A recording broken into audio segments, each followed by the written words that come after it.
Welcome to Marble Rundown, your source for the most important Marble news of the week that you need to know. Now here's your hosts, Bob Ballmer and Dan Orboole. Hey, it's us, your favorite Marbly hosts, back for another week of exciting Marble sports news. Yep, it's the best Marble-centric sports show you've ever seen, and we'll stand by that claim. Thanks, Dan. You really enjoy raising people's expectations of us, don't you? Nothing but the best here, Bob. So, did we manage to get a 2-week streak of not messing anything up? We were so close. Just when I thought we were in the clear, Coolio here caught us. He is, of course, right. It wasn't 62 overtakes overall, it was 62 overtakes in the top 5. So now, who messed that one up? I don't think that's important. You blew it, Dan. Way to go, Coolio. Thanks for that. Don't forget to keep us honest. Use hashtag YouBlewIt to call us on our mistakes and help give this show some kind of legitimacy. Alright, so the race? Right, the race. Week 2 in the Sand Marble Rally premiered this week, running on the same 83-meter track as we saw in the first race. And in very similar conditions to last week's race. Hopefully the officials got in there to clean up some of the caved track sections between races. Oh, I'm sure they did. Coming off of Crazy Cat's Eye's win in the first race, the field was wide open for anyone to have a statement performance. Right out of the gate, Cool Moody grabbed the early lead, hot off a third-place finish last week, looking for a second straight podium. Duct Tape, one of the DNFs from last week, also made an early play for the lead 12 seconds in before the big curve. So this curve, as you might remember from last week, was lethal, taking out 6 individual athletes in week 1.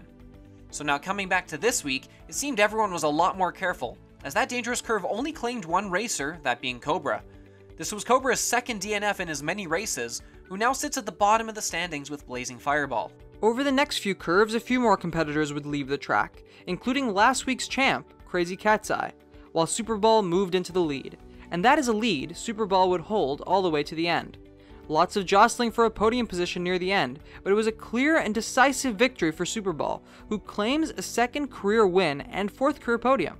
Duct Tape and Ghost Plasma would round out the podium. So after 2 races, this is what we've got for our overall standings. Cool Moody and SUPERBALL unsurprisingly hold the top 2 spots, with 2 excellent back-to-back performances. Ghost Plasma rounds up the top 3, with the first race's winner, Crazy Cat's Eye, sitting 9 points back of the leader. Man, what a great race, even if our predictions didn't come true. One thing I've been really loving has been the play of Cool Moody. Moody's method of just sticking around the top 5 for these 2 races has been impressive, and is yielding results even with 0 race wins. That number 2 ranking is definitely because of an intentional strategic decision not to go for wins, and that's clearly paying dividends. That's true. It's going to be interesting to see if that pays off in the long run. Could you even win a whole season without winning a single race? That would really be something. One part of this race I was impressed by is that we didn't have a huge pileup of DNFs at the same corner as race number 1. In fact, we only lost Cobra to that curve. But the course still seemed insistent on claiming some more victims, and by the end of the race we ended up with the same number of DNFs, with 6. I guess life finds a way. But hey, in the end, the day belonged to SUPERBALL, who earns the pick for today's Player Spotlight.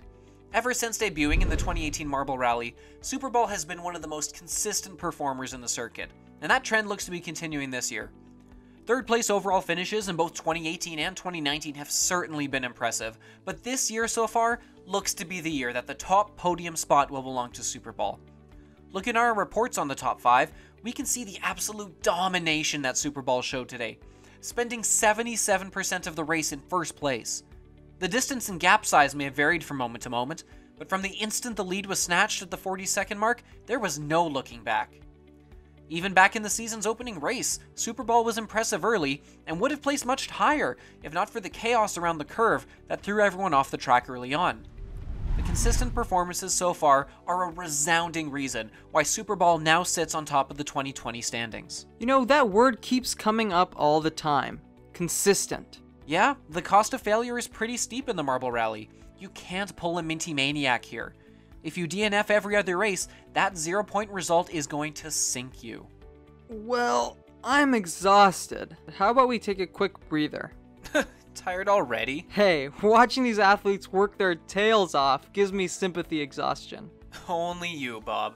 Alright, we'll be right back with the deep dive, and we'll get you our predictions on the next race. Don't go anywhere.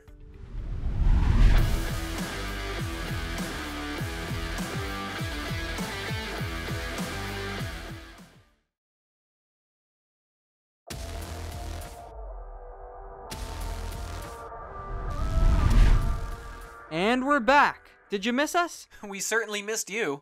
You know who else we've missed? Drew Discman. How's it going out there, Drew? Well, we all know from experience that the growing stakes only add to the excitement with each race, and you can definitely feel that in the stands. I talked to a number of spectators here today that made some long treks to get here, and all the talk is around red number 3. Without him constantly front-running, it's really opened up the field for someone else to seize the throne. There's a sense that anything can happen here. So it's time for your deep dive, Drew.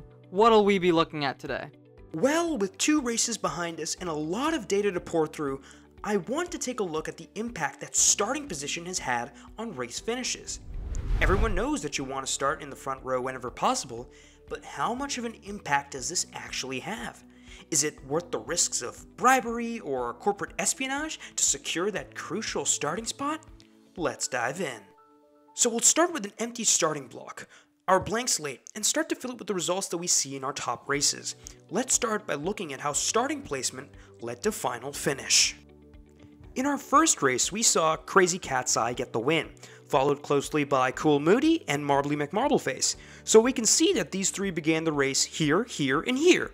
Leaving out all the racers that failed to finish and adding in all the remaining racers, we get a heat map that looks like this, with a heavy focus on being in front, but also, interestingly, a preference to being on the outside edge. To see an even bigger impact, we can compare this against what it looks like for placement after the mid-race checkpoint, as well as placement after the opening 5 seconds. It certainly appears that the longer the course, the less impactful the starting position becomes. So how did this compare to this week? Let's wipe the slate clean and build it up from scratch. This week saw the crown taken by SUPERBALL with Duct Tape and Ghost Plasma closing out the podium. Duct Tape and Ghost Plasma match up very well with our heat map from last week, but SUPERBALL stands out, being in a position that no one made any kind of progress from in race number 1. If we fill in the rest of the heat map, the picture looks not too different from the one from last week. Again, we'll compare the heat maps from the checkpoint and from the 5-second mark. Combining these together, this is what we see developed over the first 2 races, and we'll continue to track this as the season progresses. Let's look at some of the actual numbers here over the true races. Starting in the first row gave racers an average finish of around 6th place, compared to an average finish of 9th from the back row. Starting from the left had an average finish of around 6th. The middle gave you an average right around 8.5, and the right side an average finish of 7.5. So the front left is looking like the best spot to be, with the back middle being a death trap right now. I will say that this may entirely be dependent on the ground directly following the starting gate, so it will be very interesting to track this as the series moves to its next track. Now those are some incredible insights, Drew. Thanks so much for running that all for us. My pleasure, Bob. So how much longer am I out here? We don't know when the next race is. The JMR production crew is packed up. Yeah, we'll send an Uber or something for you. But when? It's getting dark. Drew Discman, everyone. We'll check in again with you in a week. What a guy, that Drew. A real commitment to his craft. Indeed. So how about we make some predictions about the next event? When is that again? Oh, we have no idea. Could be months. But we did get some late breaking news that it looks like they'll be filming it soon, so maybe we just leave him there. Oh sure, he'll be fine. So none of us were really on the ball, or on the SUPERBALL, with our predictions last week. But I mean, if you had to compare... Which we don't. I will point out that my pick placed 5th, while yours was a measly 10th. Hey, that doesn't count. It's podium or nothing. Well then, give me your podium pick. Oh no. You're going first this week, buddy boy. Fine. At the risk of seeming like I'm jumping on the bandwagon, SUPERBALL has had some incredibly consistent performances, and the win today was from what is usually a terrible starting spot. That's my pick. Personally, that smooth, smug smile of Cool Moody has won me over. 2 straight top 5 finishes? There's a reason he's on the top of the standings right now. This week's race had a rough start, but he still clawed out a solid finish. Not a bad pick. Hopefully better than last week's. Okay, Dan.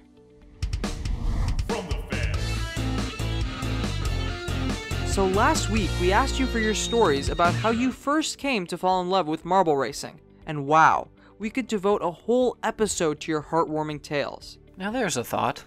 We had a number of people who first got introduced by John Oliver on Last Week Tonight and joined in for the 2020 season, including Lena here. Naturally. And there were also a good chunk who came here off of recommendations from Algodu marble simulations, like Bookity. Some, like NesGen Productions, just were fortunate enough to get it in their YouTube recommendations. And some came here after seeing events featured on ESPN.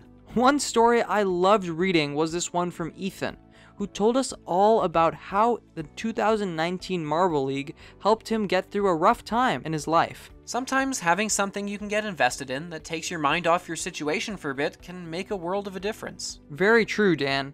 It's why I enjoy filming these with you. Sometimes you just really need a breather from everything that goes into raising 6 little marblings. But hey, today's question. If you were running the Marble Rally, what would you do to spice up the run? How would you design the ideal course? Let us know in the comments, and don't forget to use the hashtag QOTD. And that's that. Another episode draws to a satisfying conclusion. Still sad to go, though. Don't worry, Dan. We'll be back soon enough. I guess you're right. Thanks everyone for tuning in this week. So from myself, Dan, and the rest of the crew here at Marble Rundown, we'll see you next week. Good night, everyone.